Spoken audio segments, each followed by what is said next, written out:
यही कारण है कि बार बार नीतीश कुमार का नाम तेजस्वी यादव आरजेडी के जो दूसरे नेता हैं वो भी ले रहे हैं, क्योंकि नरेंद्र मोदी ही नीतीश कुमार के कॉम्पिटिटर थे और कॉम्पिटिटर हैं। तेजस्वी यादव इसमें बखूबी भाजपा जदयू को लड़वाने की कोशिश कर रहे हैं। बिहार की राजनीति में अब नीतीश कुमार मुख्यमंत्री नहीं है, लेकिन अगर चर्चा नीतीश कुमार की ना हो तो बेईमानी कहलाती है। अब नीतीश कुमार कुर्सी छोड़ चुके हैं, लेकिन आए दिन खबरें आप उनकी सुनते हैं और आज नीतीश कुमार के ही बारे में चर्चा करने आए हैं। एक ऐसी बात जिस पे जदयू आरजेडी एक साथ आ गई है और मांग पर अड़ गई है। नीतीश कुमार सर, आप देख रहे हैं अभी खबरों पे बने हुए हैं किस तरीके से नीतीश कुमार कुर्सी छोड़ दिए, लेकिन लगातार सुपर एक्टिव हैं, पहले से ज्यादा एक्टिव हो गए हैं। नीतीश कुमार के लिए जेडीयू और आरजेडी पहली बार एक नहीं हुई है।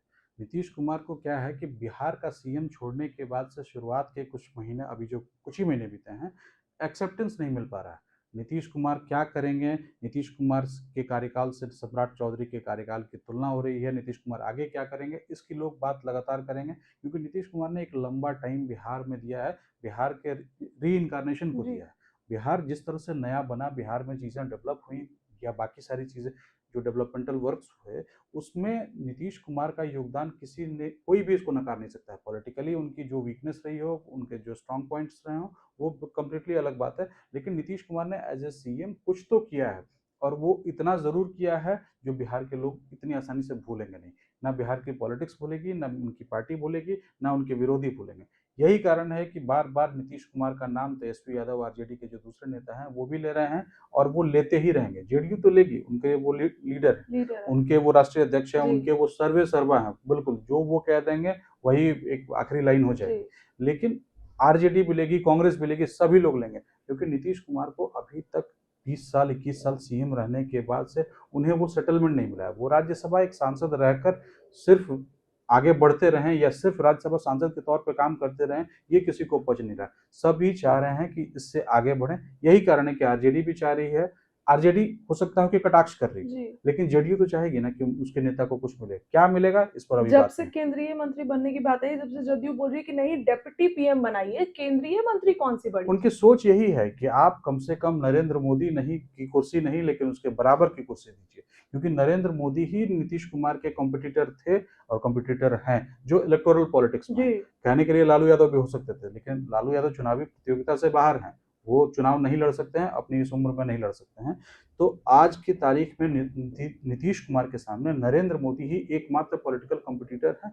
तो उनके बराबर तो कुर्सी नहीं मिलेगी, क्योंकि 2 पीएम नहीं हो सकते हैं। तो उसके बाद एक ही ऑप्शन बचता है कि उप प्रधानमंत्री बना दीजिए। उप प्रधानमंत्री अभी तक एनडीए की इस सरकार में तो नहीं रहा है। पिछले सरकार में जब अटल बिहारी वाजपेयी थे, तब उन्होंने लालकृष्ण आडवाणी को बनाया था। उसके बाद से कोई उप प्रधानमंत्री का पोस्ट किसी के लिए नहीं रहा। तो अब नीतीश कुमार के लिए ये एक अच्छा सेटलमेंट हो सकता है कि अगर जेडीयू की भी मांग पूरी हो जाए, बाकी लोगों को भी लगे कि नहीं नहीं नीतीश कुमार का सम्मान हुआ, इसलिए जेडीयू ये चाह रही है कि उन्हें उस तरह का सेटलमेंट मिले। अच्छा, तो तेजस्वी यादव, अभी तो डिप्टी पीएम की मांग हो रही है, लेकिन तेजस्वी ने कल कह दिया है कि डिप्टी पीएम तो उनके लिए बहुत छोटा पद है। नीतीश कुमार ने जिस तरीके से बिहार को रखा है, उनके लिए पीएम बनाना चाहिए। हम बिल्कुल, तो ये कटाक्ष है, और ये कटाक्ष से ज्यादा कुछ नहीं है। तेजस्वी यादव इसमें बखूबी भाजपा जदयू को लड़वाने की कोशिश कर रहे हैं, लेकिन ये इतना पॉलिटिकल मतलब स्टैंडर्ड जो है उतना उस लेवल पे नहीं आया है कि तेजस्वी की इस बात पे दोनों लड़ जाएं। तेजस्वी कभी नहीं चाहेंगे कि नीतीश कुमार उप प्रधानमंत्री या प्रधानमंत्री बने। उसके बावजूद ये बात कह रहे हैं क्योंकि वो भाजपा को उकसा रहे हैं, जेडीयू को उकसा रहे हैं। इसमें कुछ बयानबाजी होगी और कहीं ना कहीं कुछ ऐसा निकल सकता है, इसकी आशंका है कि मतलब कुछ ना कुछ ऐसा निकल जाएगा जो कुछ दिन तक पॉलिटिकल माहौल को गर्म रखेगा। तो तेजस्वी का सिर्फ और सिर्फ ये बयान उसी श्रेणी में है। लेकिन जदयू भी तो अड़ गई है। आज श्रवण कुमार बोलते हैं कि कल जो उनका बयान आया उसमें बोलते हैं कि बनाना चाहिए, कैसे नहीं बनाएंगे? जदयू तो आज भी यही कहती है कि सम्राट चौधरी सीएम भले ही हैं, लेकिन काम नीतीश कुमार करता है। तो नीतीश कुमार का के से अलग जेडीयू कुछ सोच भी नहीं सकती है आज की तारीख में, तो बिल्कुल नहीं। चाहे जेडीयू का कोई भी नेता रहे, कोई भी मंत्री रहे, कोई रहे, विधायक सांसद कोई भी रहे, जेडीयू में जिसको रहना है वो नीतीश कुमार की बात करता ही रहेगा, और वही जेडीयू कर रही है इसमें, और दूसरा कुछ नहीं। नीतीश सुपर एक्टिव भी तो हो गए हैं। अचानक से विजय चौधरी घर पहुंचते रिपोर्ट मांगते हैं। हाँ बिल्कुल, तो नीतीश इसके कुमार बाद की ही मांग उठी है। ये नीतीश कुमार का मतलब पुराना स्टाइल है, वो कभी भी किसी के घर चले जाते हैं। अभी हाल के दिनों में ये टेंडेंसी ज्यादा बढ़ रही है। जो जब उन्होंने सीएम का पोस्ट छोड़ा था या छोड़ने वाले थे, उस दौरान ये सारी एक्टिविटी ज्यादा ज़्यादा बढ़ी हैं, तो उसी को कंटिन्यू कर रहे हैं कि नहीं, नहीं अभी टाइगर ज़िंदा है टाइप से अपना नीतीश हाँ। कुमार अपने आप को खुद को दिखाना चाह रहे हैं। हो सकता हो कि उन्हें उन्हें कुछ मिल जाए, हो सकता है उन्हें किसी चीज़ की लालसा ना हो सकता हो कि हो।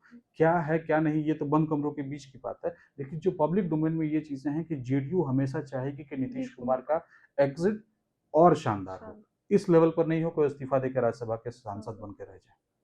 चलिए तो देखिए नीतीश कुमार को कौन-सा पद मिलेगा और नीतीश कुमार क्या करेंगे? क्योंकि नीतीश कुमार भी एक हार्ड बार्गेनर कहे जाते हैं। आप उनको इतने आसानी से नहीं ये कर सकते हैं। आपको क्या लगता है? कमेंट में अपनी राय रखिए। बहुत-बहुत धन्यवाद।